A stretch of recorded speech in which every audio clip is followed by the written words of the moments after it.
തളി മഹാശിവക്ഷേത്ര action council president NK Sajayan telephone ലൈനിലുണ്ട്. ശ്രീ സജയൻ, എല്ലാ തെളിവുകളും കയ്യിലുണ്ട്, അതിന്റെ ബാക്കി പത്രങ്ങളുണ്ട്. ഒരുപക്ഷെ ഇപ്പോൾ നമ്മുടെ റിപ്പോർട്ടർ സൂചിപ്പിച്ചതുപോലെ അവിടെ ജീവിച്ചിരിക്കുന്ന ആളുകൾക്ക് പോലും ഇക്കാര്യത്തിൽ നല്ല വ്യക്തതയുണ്ട് എന്നിരിക്കെ ഇതുമായി മുന്നോട്ട് പോകുന്നതിന് തടസ്സങ്ങളില്ലല്ലോ. അപ്പോൾ എന്തൊക്കെ വാദങ്ങൾ കൃത്യമായി നിങ്ങൾ ഈ പരാതിയിൽ ഉന്നയിച്ചിട്ടുണ്ട്?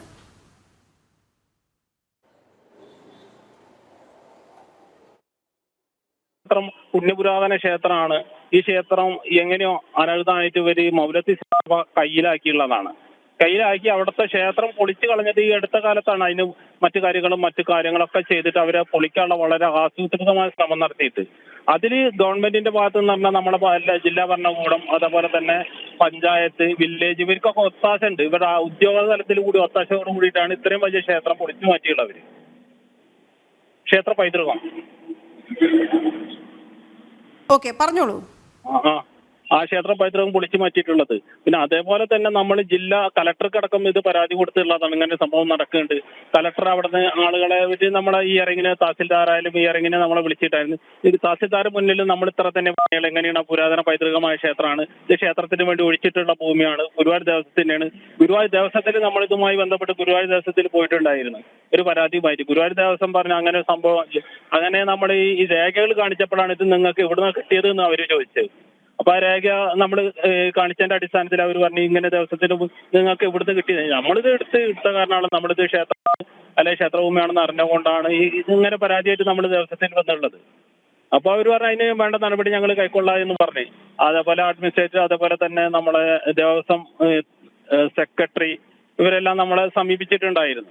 അതിന് പിന്നീട് അവർ മറുപടി, പിന്നെ നമ്മൾ ദേവസ്വം അപ്പലേറ്റ് അതോറിറ്റിനെ സമീപിച്ച് അപ്പലേറ്റ് അതോറിറ്റി നമുക്ക് അങ്ങനെ ഞങ്ങൾ പൈസ കൊടുത്തിട്ടില്ല, അങ്ങനെ ഒരു ഭൂമി ഞങ്ങൾ പൈസ കൊടുത്തിട്ടില്ല എന്നാണ് നമുക്കറിയാതെ. അതിന്റെയൊക്കെ വിവരാവകാശ രേഖകൾ മൊത്തമായിട്ട് എല്ലാ രേഖകളും എടുത്തതിന്റെ അടിസ്ഥാനത്തിലാണ് നമ്മൾ ഈ ഹൈക്കോടതിയെ സമീപിച്ചത്. ക്ഷേത്രമാണ് ഉറപ്പുവരുത്തിയിട്ട് തന്നെ നമ്മൾ അവരെ കയ്യിൽ എങ്ങനെ പെട്ടെന്ന് നമുക്കറിയില്ല.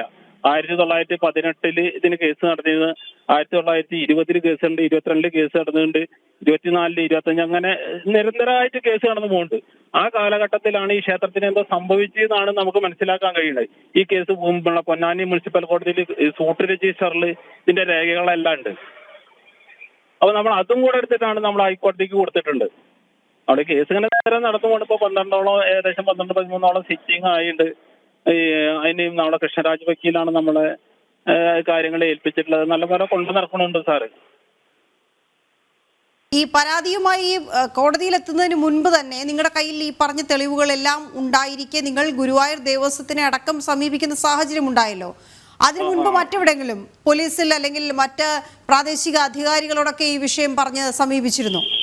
നമ്മൾ പല ആളുകളെ നമ്മുടെ വില്ലേജിനെ പല പ്രാവശ്യം ഞങ്ങൾ സമീപിച്ചിട്ടുണ്ട്. വില്ലേജാണ് ഭൂമിയുടെ കാര്യങ്ങൾ ചെയ്യുന്നത്. വില്ലേജിനെ സമീപിച്ച് വില്ലേജ് നടപടി നമുക്ക് ചെയ്യാൻ പറ്റില്ല, അവരങ്ങനെയാണ് ഇങ്ങനെയാണ് അവരെയാണ്. നമ്മൾ ഒരു രേഖയ്ക്ക് പോയിട്ടുണ്ടെങ്കിൽ ഒരുപാട് സമയം നമ്മൾ ഡിലേ ആക്കിയിട്ടാണ് അവർ തരിക. ഒരു രേഖ ചോദിച്ചിട്ടുണ്ടെങ്കിൽ പറയാം അത് അങ്ങനെയാണ് ഇങ്ങനെയാണ്, വിരാശം ചോദിച്ചാൽ നോട്ടീസ് അയക്കും, അതിന് മറ്റേതുകൊണ്ട് പറഞ്ഞ് നമ്മൾ പിന്നെ ഒരു പോലീസ് ഓഫീസറെ കണ്ടിട്ട് പോലീസ് ഓഫീസർ നേരിട്ട് പോയിട്ട് അവരായിട്ട് സംസാരിച്ചിട്ട് പിന്നെ രേഖകളൊക്കെ കുറച്ചായിട്ടെങ്കിലും നമുക്ക് തരാൻ തന്നിരുന്നു. പിന്നെ അതേപോലെ ഞാൻ 1905 ഇതിന്റെ രേഖയുടെ ഒരു സ്കെച്ചൊക്കെ ഉണ്ട്, ക്ഷേത്രം നിൽക്കുന്ന സ്കെച്ചൊക്കെ ഉണ്ട്. ആ രേഖയുമായി ബന്ധപ്പെട്ട് ഞാൻ ചോദിച്ചപ്പോൾ അത് മുന്നേ ഞങ്ങൾക്ക് 96 ചൂതപ്പള്ളി ഗോവിന്ദേട്ട, അതേപോലെ തന്നെ പൂതേരി ബാലേട്ടൻ വന്നപ്പോൾ നമുക്ക് അത് അവിടെ നിർത്തിയിട്ടുണ്ടായിരുന്നു. നമ്മൾ ആ രേഖ നമ്മൾ വീണ്ടും അവർ കൊണ്ടുപോയ കാരണം അങ്ങനെ ചൂതപ്പള്ളി ഗോവിന്ദേട്ടൻ മരണപ്പെടുകയും ചെയ്ത് അത് രേഖ നഷ്ടപ്പെട്ടപ്പോൾ വീണ്ടും നമ്മൾ ആവശ്യപ്പെട്ടപ്പോൾ പറഞ്ഞ രേഖ കാണാനില്ല, അത് ഈ വില്ലേജിലില്ല, അത് നശിച്ചുപോയി എന്നാണ് നമ്മളോട് പറഞ്ഞത്.